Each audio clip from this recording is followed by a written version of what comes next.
You don't have to change who you are.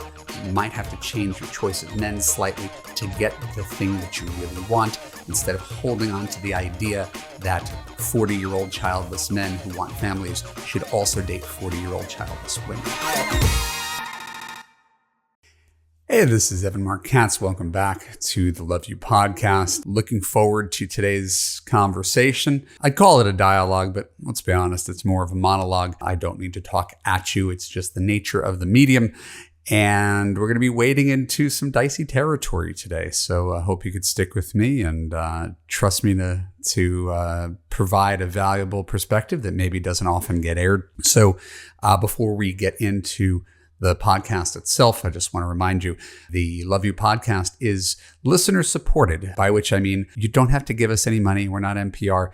Really, really appreciate your patronage by just sharing positive reviews and your subscription and telling other people. So if you enjoy what you hear here, bring it to Apple Podcasts, bring it to Spotify, and write us a little review.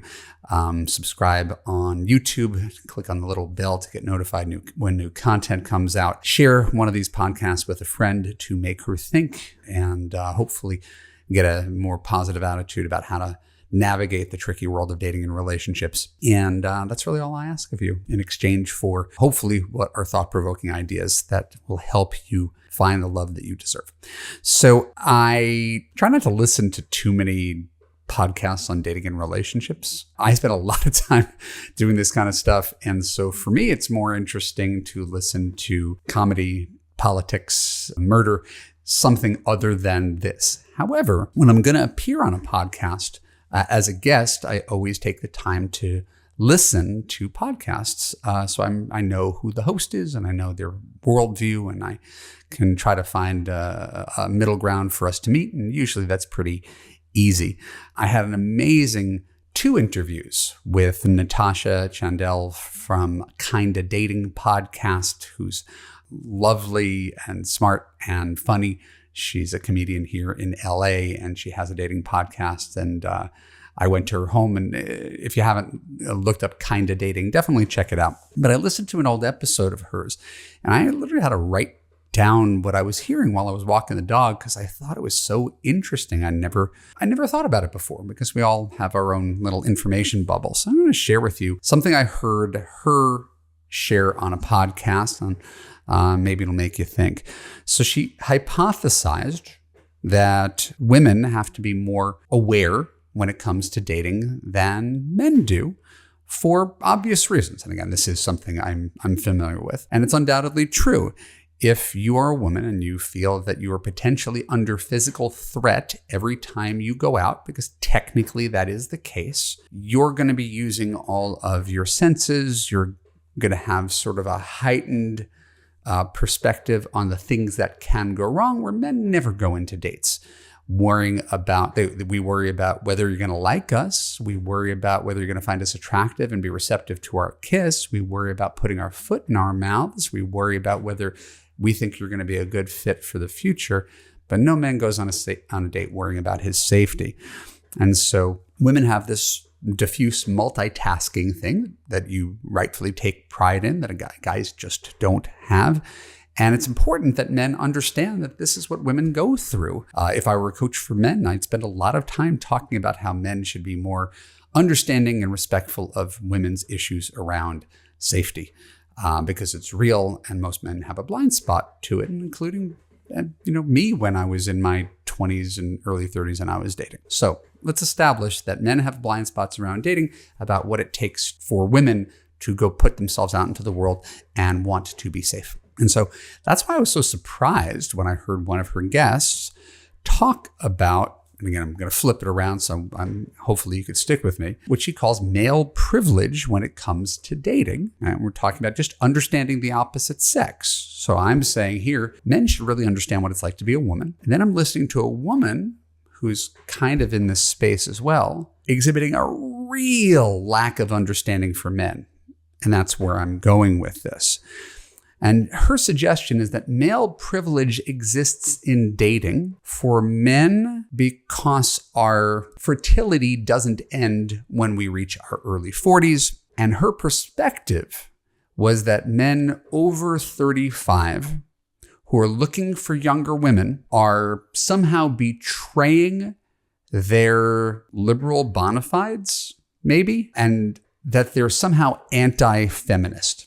Any guy who wants to have kids who is not open to dating a 39-year-old woman is therefore not a feminist.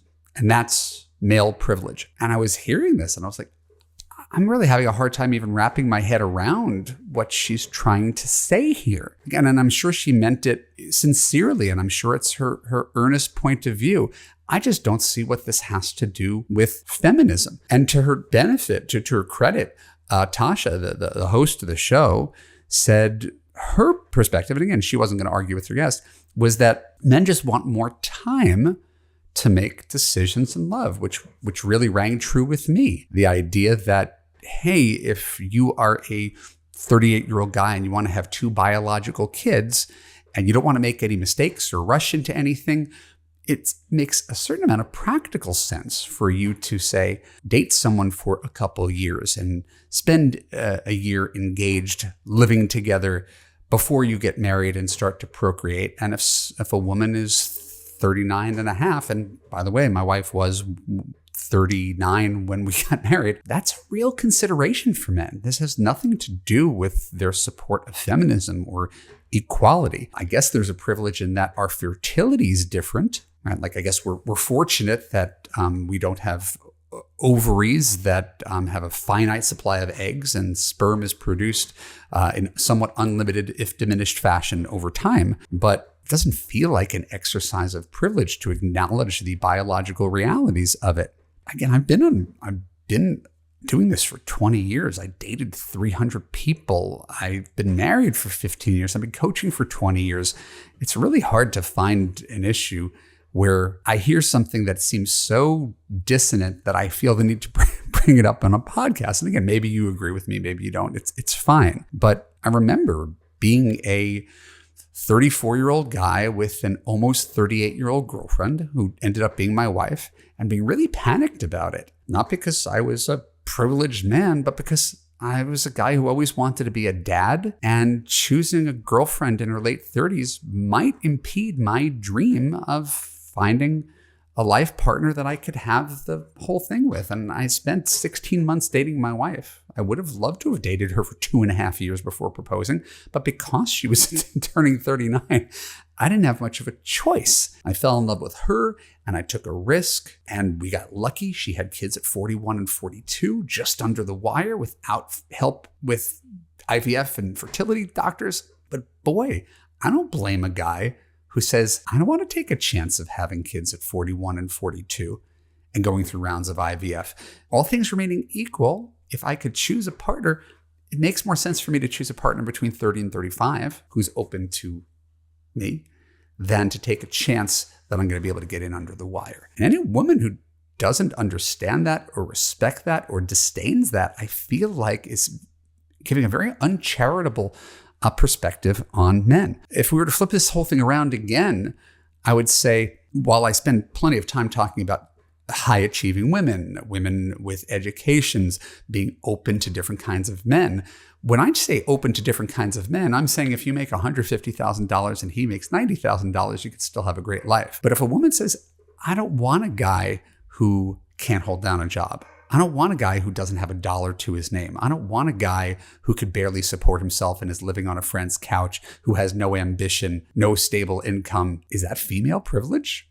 No. It's completely normal. It's completely practical. You would have every right in the world to say, I want a man who's gainfully employed, enjoys his work, saves money, has a decent lifestyle. He might not be able to support you.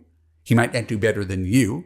But having a floor of, all right, this guy makes $75,000. He supports himself. He's a good man. He's a high school English teacher and soccer coach. I always use that example because my cousin is married to a guy who's a high school English teacher and soccer coach. That's beautiful. And that works. And I don't think there's anything wrong with a woman who says, this is important to me. Nor would I suggest you're exercising feminine privilege because you believe you shouldn't have to support a man like you would support a small child. So if we flip this whole thing around again, I just don't see this in terms of privilege. And when we speak in that language, it others people, it judges people, it demonizes people.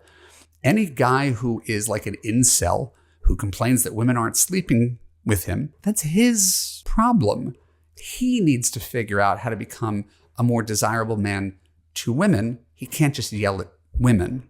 That would be ineffective. Any guy who's like, women are gold diggers when all you want is a guy with a stable job, that's his issue. He has to work that out. There's no power in getting it angry at men in their late 30s, early 40s, who very rightfully are concerned that their vision of what they want for their future, just like your vision of the future is with a financially stable man, his vision of the future might be 2 or 3 kids, and it becomes next to impossible to pull that off if you're 40 years old, no matter how lovely you are, no matter what a big heart you have. And sometimes I share this with women. They've shared this with clients, and they get angry at me.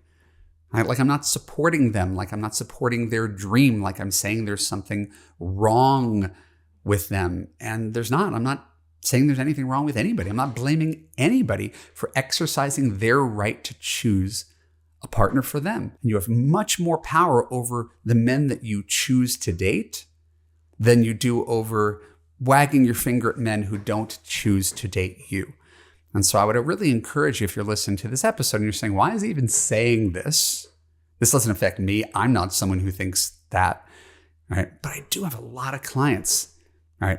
Late 30s, early 40s, who spend more time getting angry at men who are looking to date younger women than they do adjusting to, okay, if I'm a 40-year-old woman and 40-year-old men are looking for 33-year-old women, I might need to pivot and choose men who are 45, divorced, 1 kid. That guy might be a better fit for me.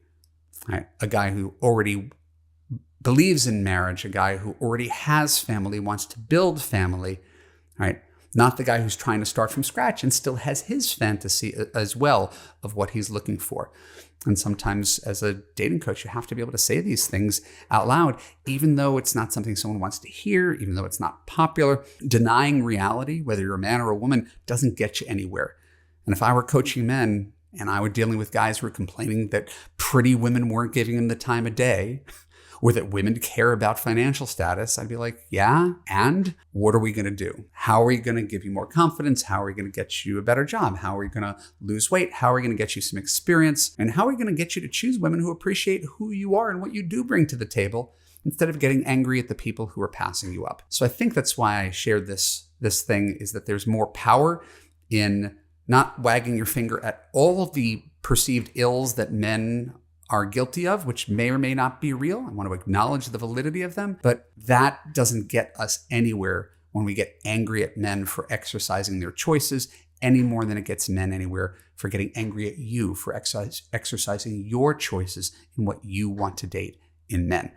And the more we could have that balanced view, remembering that life is a Venn diagram, there's what you want, there's what men want. The more those two circles overlap, the more likely you are to have a happy, lasting relationship. You don't have to change who you are. You might have to change your choice of men slightly to get the thing that you really want, instead of holding on to the idea that 40-year-old childless men who want families should also date 40-year-old childless women. So with that, I know that was challenging. I know it's not as fun to be challenged as it is sometimes to be validated, but I do think it's an important conversation. And if I'm not going to give it to you straight, I don't know who is. My name is Evan Mark Katz. This is the Love You Podcast. If you find this content interesting, please subscribe on YouTube, subscribe on Spotify, subscribe on Apple. Please give us a review. Positive is better than negative, but you could say whatever you want. And if you are looking to have a relationship with a guy who makes you feel safe, heard, and understood, if you feel like you've got a broken man picker and no matter what you do leads to the same outcome, please go to evanmarkkatz.com/apply, put in your name and email address, and book a time with me. We'll have a conversation. I'll hear all about you, what's working for you, what's not working for you, what you want to see happen in your love life. And we can give you a faster path to get the love that you deserve. And by the way, if you're not on my mailing list for love-splaining, get on that right now, evanmarkkatz.com/Substack. Put in your name and email address, and I'll send you free dating and relationship advice where you could ask questions. You can get coaching, all for a tiny amount of money compared to Love U, which is much more in-depth personalized coaching. So enough with the plugs. I love you. I appreciate you. I thank you for being here, and I'll see you next week. Bye-bye.